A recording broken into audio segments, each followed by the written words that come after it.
नमस्कार बच्चों, स्वागत है आपका आज की इस क्लास में। आज हम पढ़ेंगे क्लास 11th के अंतर्गत कार्बनिक रसायन। कार्बनिक रसायन कार्बनिक रसायन जैसा कि क्योंकि हम पहले केमिस्ट्री में पढ़ के आए हैं कि हम जो रसायन विज्ञान का अध्ययन करते हैं वो 3 भागों में करते हैं। फर्स्ट हमारा जो चैप्टर होता है वो होता है भौतिक रसायन। सेकंड जो हमारा चैप्टर होता है वो होता है अकार्बनिक रसायन। और थर्ड जिस चैप्टर के अंतर्गत हम पढ़ते हैं कार्बनिक रसायन।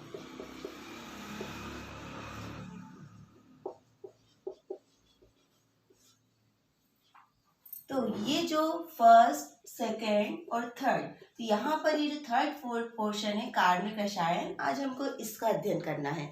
तो सबसे पहले तो ये कार्बनिक रसायन का अध्ययन हम अलग से क्यों करते हैं इसके बारे में आपको थोड़ी सी जानकारी होनी चाहिए। कार्बनिक रसायन में हम कार्बन के यौगिकों का अध्ययन करते हैं। हम तत्वों के बारे में पढ़ के आ रहे हैं। भौतिक रसायन की जहाँ तक हम बात करें तो भौतिक रसायन में क्या है, जहाँ हम रासायनिक आबंधन और संरचना के बारे में बात करते हैं, भौतिक गुणों का अध्ययन करते हैं। अकार्बनिक रसायन मीन्स कार्बन के अलावा अन्य तत्वों के जो यौगिक है उनका अध्ययन हम अकार्बनिक रसायन के अंतर्गत करते हैं। और जो थर्ड हमारा टॉपिक है कार्बनिक रसायन, इसके अंतर्गत हम कार्बन के यौगिकों का अध्ययन करते हैं। कार्बन के उन यौगिकों का अध्ययन करते हैं जिनमें कार्बन मोनोऑक्साइड, कार्बन डाइऑक्साइड या कार्बोनेट इनको शामिल नहीं किया गया है। HCO3 बाइकार्बोनेट ये यहाँ पर शामिल नहीं है ना। तो कार्बन के इन यौगिकों का अध्ययन हम कार्बनिक रसायन के अंतर्गत नहीं करते, क्योंकि ये जो है इनके जो गुण होते हैं वो अकार्बनिक के यौगिकों के समान होते हैं। इनकी जो विशेषताएं हैं वो अकार्बनिक यौगिकों के समान है, इसलिए कार्बनिक रसायन के अंतर्गत हम इनका अध्ययन नहीं करते हैं। हम कार्बन के विशेष यौगिकों का अध्ययन कार्बनिक रसायन के अंतर्गत करेंगे। सबसे पहले तो ये जानना बहुत जरूरी है कि ऐसा क्यों। तो हम अगर कार्बन के यौगिकों की बात करें तो कार्बन के यौगिकों का जो महत्व है, अगर हम डेली लाइफ में देखें तो हमें हर जगह कार्बन के यौगिक देखने के लिए मिलते हैं। अगर हम बात करें मेडिसिन में, तो मेडिसिन में जो बहुत सारी दवाइयां हैं वो कार्बन के यौगिकों से बनती हैं। अगर हम बात करें उद्योगों की बात करें, अगर हम बात करें कपड़ा उद्योग की बात करें, तो जो कपड़े हैं, नायलॉन की रस्सियाँ हैं, डेक्ट्रॉन है, टेरिलीन है, तो ये पॉलीथीन है ना। पॉलीथीन का यूज हम करते हैं जो कि कार्बन का महत्वपूर्ण कंपाउंड है। तो ये सारी चीजें जो है वो कार्बनिक यौगिकों से मिलती हैं। अगर हम भोज्य पदार्थों की बात करें, खाद्य वस्तुओं की बात करें, तेल, वसा, ये जितनी भी चीजें हम यूज करते हैं, खाने में यूज करते हैं, वो सारी चीजें क्या होती है, कार्बनिक यौगिकों से बनी होती है।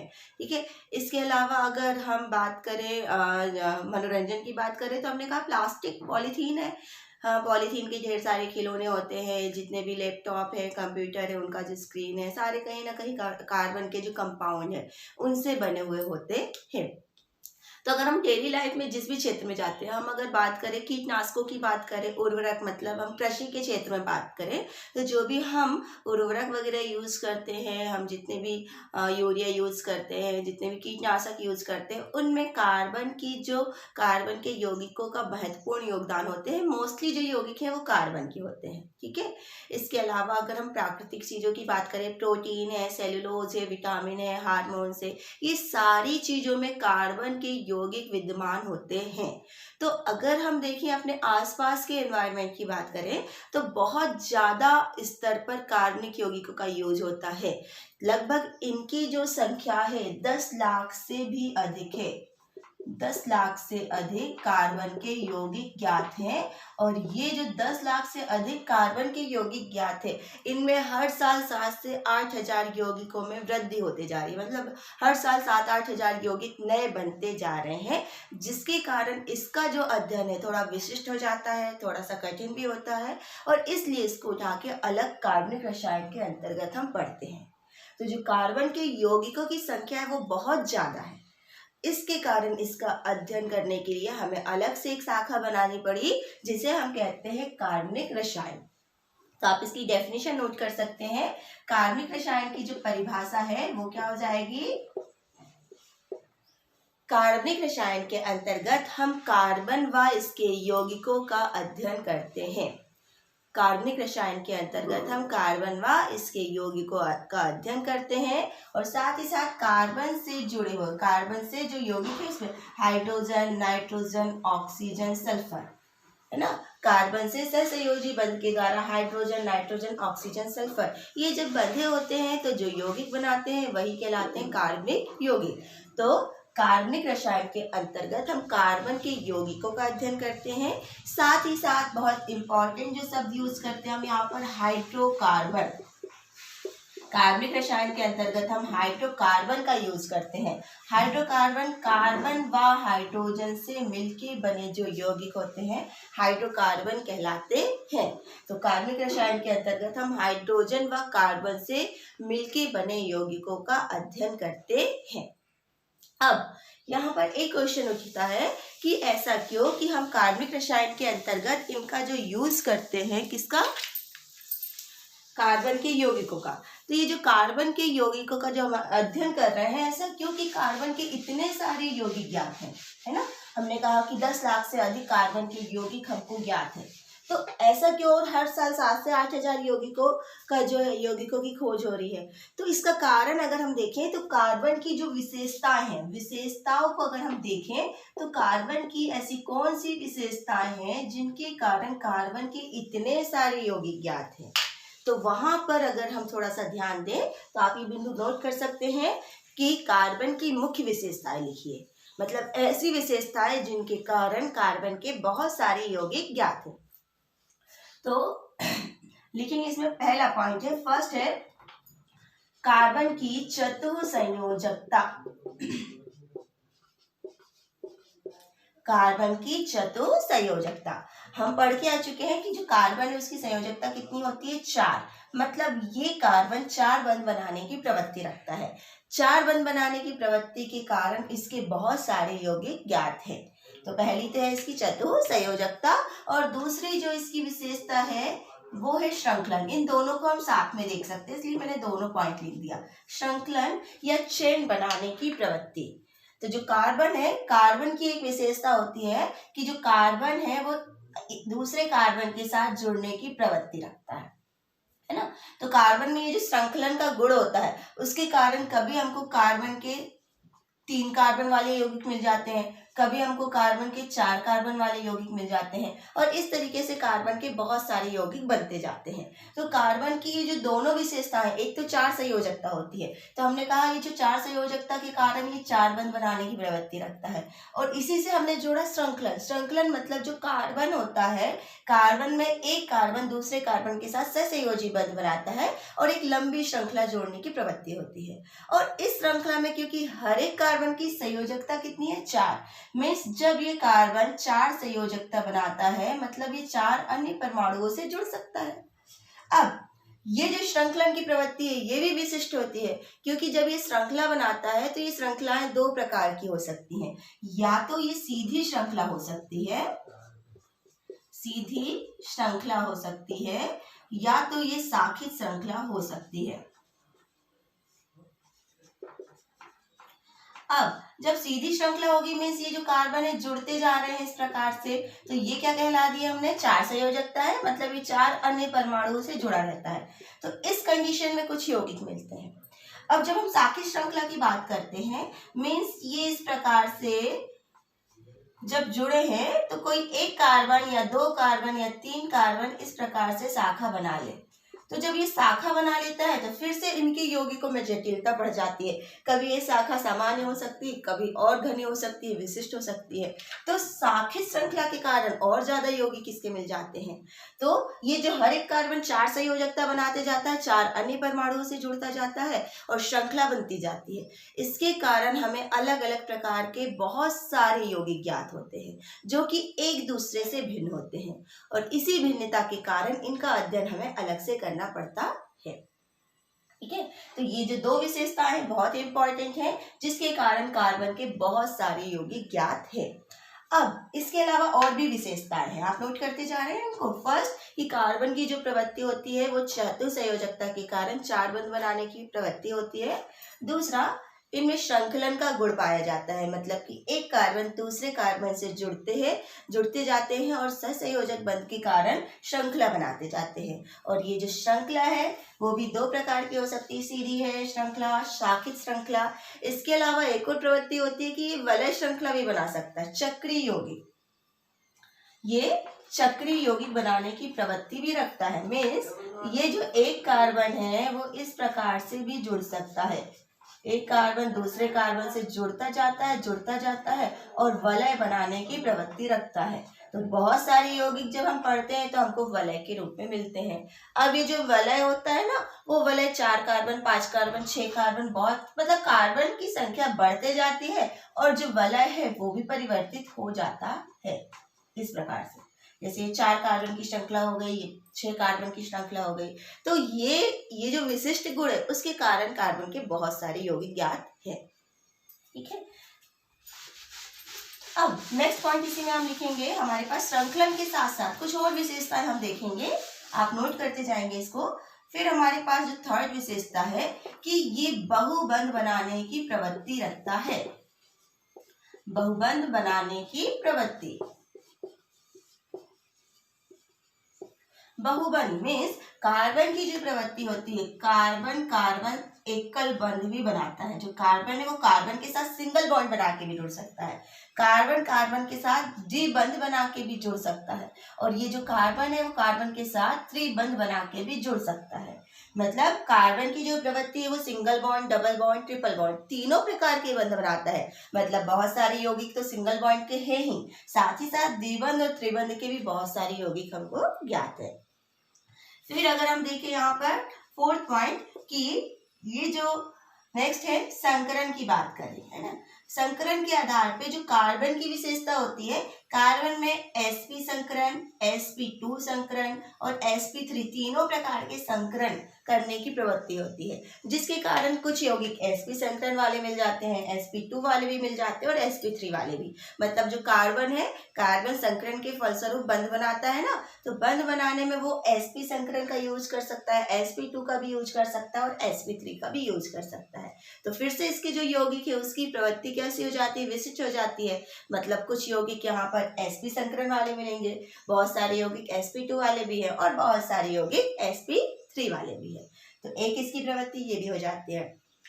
फिर यहाँ पर ये जो विशेषता है हमने पढ़े, बहुबंध बनाने की जो प्रवृत्ति है, वो बहुबंध बनाने की प्रवृत्ति में ये जो कार्बन कार्बन बंध होता है ये बहुत प्रबल होता है। कार्बन कार्बन बंध की प्रबलता आप लिख सकते हैं। जब भी यहाँ पर हम कार्बनिक रसायन में कोई यौगिक के अध्ययन की बात करते हैं तो कार्बन से हाइड्रोजन है, ऑक्सीजन ये जुड़ते हैं ना, तो यहाँ पर ये जो कार्बन हाइड्रोजन बंध है ये आसानी से टूट जाता है, पर ये जो कार्बन कार्बन बंध है वो प्रबल होता है और प्रबलता के कारण आसानी से नहीं टूटता।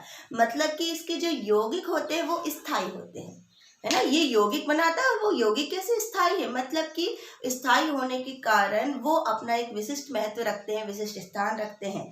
तो इस कारण जो कार्बन कार्बन बंध की प्रबलता के कारण भी इसके जो यौगिक हैं वो बहुत सारे हैं, क्योंकि ये आसानी स्थायी होने के कारण ये प्रकृति में पाए जाते हैं, है ना। इनसे जुड़े हुए कार्बन हाइड्रोजन बंध टूट जाता है, कार्बन ऑक्सीजन बंध टूट सकता है, पर कार्बन कार्बन जो बंध है वो आसानी से नहीं टूटता, जिसके कारण भी इसके बहुत सारे यौगिक ज्ञात हैं। फिर एक पॉइंट आगे और हम पढ़ेंगे कि इनमें समावयवता का विशिष्ट गुण पाया जाता है। इसे हम आगे डिटेल में भी पढ़ेंगे। समावयवता फिलहाल आप लिख सकते हैं कि कार्बन के ऐसे यौगिक जिनके की अणु सूत्र समान होते हैं पर संरचना सूत्र भिन्न भिन्न होते हैं। अणु सूत्र समान होते हैं पर संरचना सूत्र भिन्न भिन्न होते हैं, इस विशेषता को कहा जाता है समावयवता। समावयवता, तो कार्बन में समावयवता का जो गुण पाया जाता है, आइसोमेरिज्म का जो गुण पाया जाता है, इसके कारण भी एक अणु सूत्र होने के बावजूद इसके बहुत सारे संरचनात्मक यौगिक बन जाते हैं, संरचनात्मक सूत्र वाले यौगिक बन जाते हैं, जिसके कारण भी इसके यौगिकों की जो संख्या है वो बढ़ते जा रही है। तो ये जो कार्बन की इतनी सारी विशेषताएं हैं, इन विशेषताओं के कारण ही हमको कार्बन के बहुत सारे यौगिक देखने को मिलते हैं। तो आप ये पहला जो क्वेश्चन बना लें, कार्बन की जो विशेषताएं कौन कौन सी है देख लें एक बार। चतुसंयोजकता, श्रृंखलन की प्रवृत्ति, बहुबंध बनाने की प्रवृत्ति, संकरण, कार्बन कार्बन बंध की प्रबलता और समावयवता। इन गुणों के कारण हमें कार्बन के प्रकृति में बहुत सारे यौगिक ज्ञात है और अभी भी खोज होते जा रहे हैं। इस कारण हमें कार्बनिक रसायन का अध्ययन अलग से करना पड़ता है। ठीक है, तो आप ये टॉपिक को नोट कर ले, फिर हमारा जो नेक्स्ट टॉपिक है वो हम पढ़ते हैं।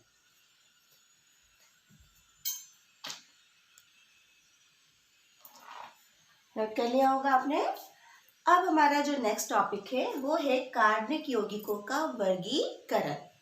कार्बनिक यौगिकों का वर्गीकरण मुख्य रूप से 2 भागों में किया गया है, जैसा कि मैंने यहाँ बना के रखा है, आप नोट करते जाएंगे इसे। सबसे पहले है यहाँ पे अचक्रीय कार्बनिक यौगिक, अचक्रीय कार्बनिक यौगिक, और दूसरा है चक्रीय कार्बनिक यौगिक। हमने पढ़ा कि कार्बन की जो प्रवृत्ति होती है वो कार्बन कार्बन श्रृंखला बनाने की होती है। तो ये जो श्रृंखलाएं होती है वो कैसी हो सकती है, इन्हीं को कहा जाता है विवृत श्रृंखला वाले यौगिक, विवृत श्रृंखला वाले यौगिक। मीन्स कार्बन के ऐसे यौगिक जो कि श्रृंखला बनाते हैं, और वो जो श्रृंखला है वो हमने पढ़ के आ चुके हैं कि वो सीधी श्रृंखला भी हो सकती है और शाखी श्रृंखला भी हो सकती है। तो पहले प्रकार के जो यौगिक हैं वो ये है अचक्रीय यौगिक, जिसमें कार्बन के यौगिक जब आपस में जुड़ते हैं तो वो चक्र नहीं बनाते। फॉर एग्जाम्पल जैसे मैंने ये लिखा CH3 CH2 CH2 CH3, तो यहाँ पर जो कार्बन की श्रृंखला सीधी है तो ये हो सकती है सीधी श्रृंखला वाले यौगिक। शाखित में अगर हमने कहा CH3 CH2 CH CH3 CH3, तो यहाँ पर ये कार्बन की श्रृंखला हमने कैसी बना दी, एक शाखा जोड़ दी। तो ये जो विवृत श्रृंखला वाले यौगिक हैं या फिर क्या हो सकते हैं, शाखी श्रृंखला वाले यौगिक, इन यौगिकों को हम कहते हैं अचक्रीय कार्बनिक यौगिक। दूसरा हमारे पास है चक्रीय कार्बनिक यौगिक। आप नोट करते जाएंगे डेफिनेशन कि इसमें जो कार्बन होता है वो चक्र के रूप में जुड़ा होता है, कार्बन चक्र के रूप में जुड़ा होता है। मतलब वो कार्बन जो है वो 3 कार्बन वाला चक्र, 4 कार्बन वाला चक्र, 5 कार्बन वाला चक्र, ऐसे कार्बन आपस में जुड़ के चक्रीय संरचना वाले जो यौगिक बनाते हैं वो कहलाते हैं चक्रीय कार्बनिक यौगिक। अब ये जो चक्रीय कार्बनिक यौगिक हैं वो भी 2 प्रकार के हो सकते हैं, 2 प्रकार के हो सकते हैं। उसमें यहाँ पर जो फर्स्ट टाइप है उसको हम लिखेंगे समचक्री। जब ये चक्र बनाते हैं ना तो इनके जो चक्र है उसमें केवल कार्बन उपस्थित रहता है, समचक्री। अगर इनके चक्र में केवल कार्बन उपस्थित है, जैसे मैंने लिखा 1 2 3 4, ये चारों अगर कार्बन उपस्थित हैं तो ये क्या हो जाएगा, समचक्री, है ना। आप एग्जाम्पल भी नोट करते जाएंगे कि ये हो जाएगा समचक्री, जिसमें केवल जो चक्र है उसमें कार्बन परमाणु उपस्थित होते हैं तो वो कहलाएगा समचक्री। वहीं पर यदि कार्बन के साथ, जैसे अगर मैंने यहाँ पर ये जो कार्बन है, कार्बन के साथ अन्य परमाणु, जैसे एक नाइट्रोजन जुड़ गया, कार्बन के साथ जब अन्य परमाणु जुड़े होते हैं तो अन्य परमाणु जुड़ जाते हैं कार्बन के साथ, मैंने नाइट्रोजन को जोड़ दिया तो वो हो जाता है विषम चक्री। विषम चक्री मतलब कार्बन के साथ नाइट्रोजन है, ऑक्सीजन है, सल्फर है, ये अगर चक्र में उपस्थित होते हैं तो वो कहलाते हैं विषम चक्री कार्बनिक यौगिक, विषम चक्री कार्बनिक यौगिक। ठीक है, अब फिर से ये जो समचक्री कार्बनिक यौगिक है इनको 2 भागों में डिवाइड किया गया है। फर्स्ट यहाँ पर है एरोमेटिक और यहाँ सेकंड है एलिसाइक्लिक, एलिसाइक्लिक। ठीक है, यहाँ पर ये जो अचक्रीय यौगिक है इसको आप अलग से भी नोट कर सकते हैं, इनको हम एलिफेटिक यौगिक भी कहते हैं। एलिफेटिक शब्द यूज करते हैं क्योंकि आपके पास एक क्वेश्चन आता है एलिफेटिक और एरोमेटिक, तो यहाँ पर थोड़ा सा ध्यान देंगे। ये जितने भी अचक्रीय यौगिक है वसा यौगिकों, वसा में पाए जाते हैं और वसा को ग्रीक भाषा में एलिफॉस कहा जाता है, एलिफॉस। तो एलिफॉस से इसका कारण बना एलिफेटिक। जितने भी अचक्रीय यौगिक हैं वो वसा में उपस्थित होने के कारण जो वसा है उसको ग्रीक भाषा में एलिफॉस शब्द भी यूज करते हैं, जिसके कारण इसी से वो बना है एलिफेटिक यौगिक, है ना। तो ये होता है एलिफेटिक और यहाँ हम क्या पढ़ रहे हैं, एरोमेटिक। तो ये जो एरोमेटिक यौगिक और एलिसाइक्लिक यौगिक है, उसमें ये जो एरोमेटिक यौगिक है, इनकी विशेषता, इसमें एक विशेष गंध होती है। विशेष गंध होने के कारण, जिस विशेष गंध को हम एरोमा गंध बोलते हैं, एक विशेष प्रकार की गंध होती है जिसको एरोमा कहा जाता है, और एरोमा के कारण ही इसका जो नाम है वो क्या पड़ा, एरोमेटिक। एरोमेटिक यौगिक में ऐसे यौगिक आते हैं जो बेंजीन, इसका जो मुख्य यौगिक है वो है बेंजीन, जिसको हम चक्रीय यौगिक में इस प्रकार से दर्शाते हैं, है ना, इस प्रकार से दर्शाते हैं। या फिर इसको हम लिखते हैं यहाँ पर carbon, single bond carbon, double bond carbon, फिर डबल बॉन्ड यहाँ carbon, single bond carbon, double bond carbon, इस प्रकार से इसकी संरचना होती है। तो जो एरोमेटिक यौगिक है, क्या नाम लिखा मैंने इसका, आप नोट कर लें, क्योंकि सूत्र पूछा जाता है बेंजीन क्या है। ये बेंजीन C6H6 इसका अणु सूत्र है। तो जो एरोमेटिक यौगिक है उसमें विशेष यौगिक आते हैं जिनमें एक विशेष प्रकार की गंध पाई जाती है, जिसको हम एरोमा गंध भी बोलते हैं। एरोमा से बना इसलिए एरोमेटिक यौगिक बोलते हैं। इसमें अधिकांशतः जो यौगिक है वो बेंजीन से संबंधित होते हैं। ये बेंजीन या बेंजीन से जुड़े हुए होते हैं, बेंजीन के सदस्य होते हैं, बेंजीन के समान होते हैं, इसलिए इनको बेंजीनॉइड भी कहा जाता है। यहाँ पर भी दो प्रकार के यौगिक हो सकते हैं, या तो ये बेंजीन जैसे होते हैं तो इनको कहा जाता है बेंजीनॉइड, बेंजीनॉइड, और अगर ये बेंजीन से भिन्न होते हैं तो उन्हें कहा जाता है नॉन बेंजीनॉइड, बेंजीनॉइड। मीन्स जैसे कि अगर एक एग्जाम्पल आप लिख सकते हैं यहाँ पर,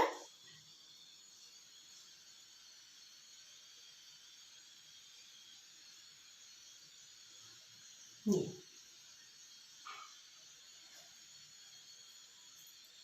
तो यहाँ पर एक ये है, इसके अलावा एक पायरोल भी है, फ्यूरेन, पायरोल,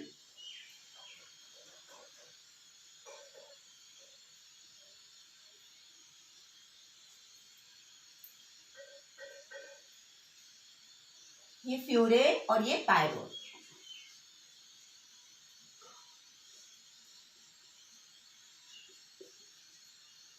पायरोल है ना। तो अब देखेंगे ये दोनों ही एरोमेटिक है। एरोमेटिक यौगिकों की कुछ विशेषताएं होती हैं जिनको हम आगे की क्लास में पढ़ेंगे।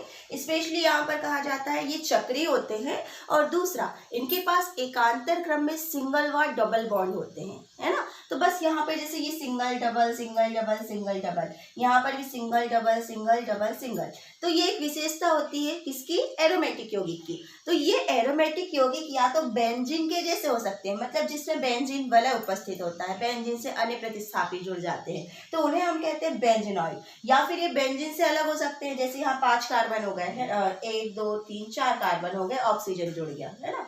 तो ऑक्सीजन, इस टाइप के जो यौगिक होते हैं जिसमें बेंजीन वलय नहीं होता है, एरोमेटिक होते हैं ना, ये होते हैं नॉन बेंजीनॉइड, या ये हम आगे भी पढ़ेंगे इनको विषम चक्रीय यौगिक के अंतर्गत, कि चक्र में कार्बन के अलावा विषम परमाणु भी उपस्थित है।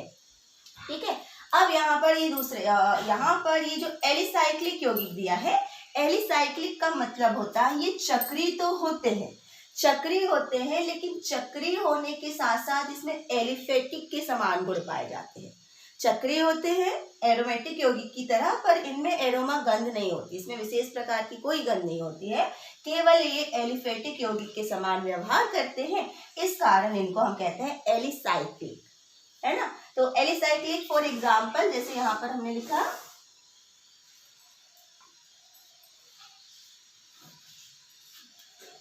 यहाँ पर, जैसे एलिसाइक्लिक में हमने लिखा साइक्लोएल्केन, ये देखेंगे ये साइक्लोएल्केन की संरचना है। यहाँ पर CH2 CH2 CH2, ये सारी संरचनाएं हम बनाते जाएंगे, CH2 CH2 CH2, ये है ना। मतलब जो 6 कार्बन है वो चक्र में जुड़े हुए हैं, लेकिन उनमें एकांतर क्रम में सिंगल व डबल बॉन्ड नहीं है। यहाँ पर CH था, यहाँ पर CH2 है, कार्बन की चारों संयोजकता बैलेंस है, और जब ये चक्र बनाता है ना तो 6 कार्बन का केवल चक्र बनता है जिसमें कोई डबल बॉन्ड उपस्थित नहीं है। तो ये जो यौगिक है ये कहलाता है साइक्लोएल्केन, साइक्लोएल्केन।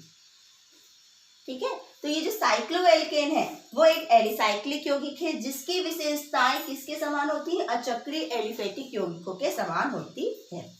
ठीक है। तो आप ये एग्जाम्पल नोट कर लें। अब हमारे पास जो नेक्स्ट है विषम चक्री। विषम चक्री मतलब यौगिक चक्री होते हैं और चक्री होने के कारण ये इनमें चक्री होते हैं और चक्री के साथ साथ क्या उपस्थित होता है, इसमें विषम कार्बन परमाणु, नाइट्रोजन, ऑक्सीजन या सल्फर उपस्थित होता है, वो कहलाते हैं विषम चक्री यौगिक। मतलब जो कार्बन का जो चक्र होता है उस चक्र में कार्बन के साथ साथ नाइट्रोजन, ऑक्सीजन, सल्फर उपस्थित होते हैं।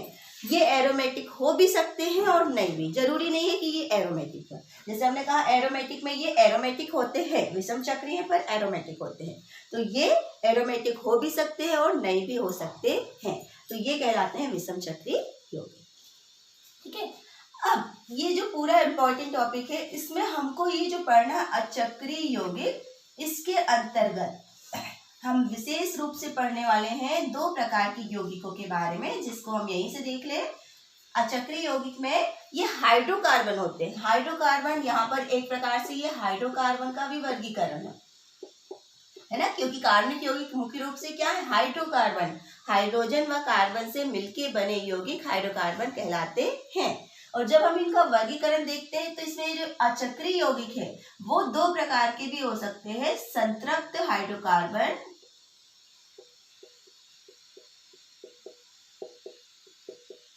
और फिर यहाँ पर है असंतृप्त हाइड्रोकार्बन।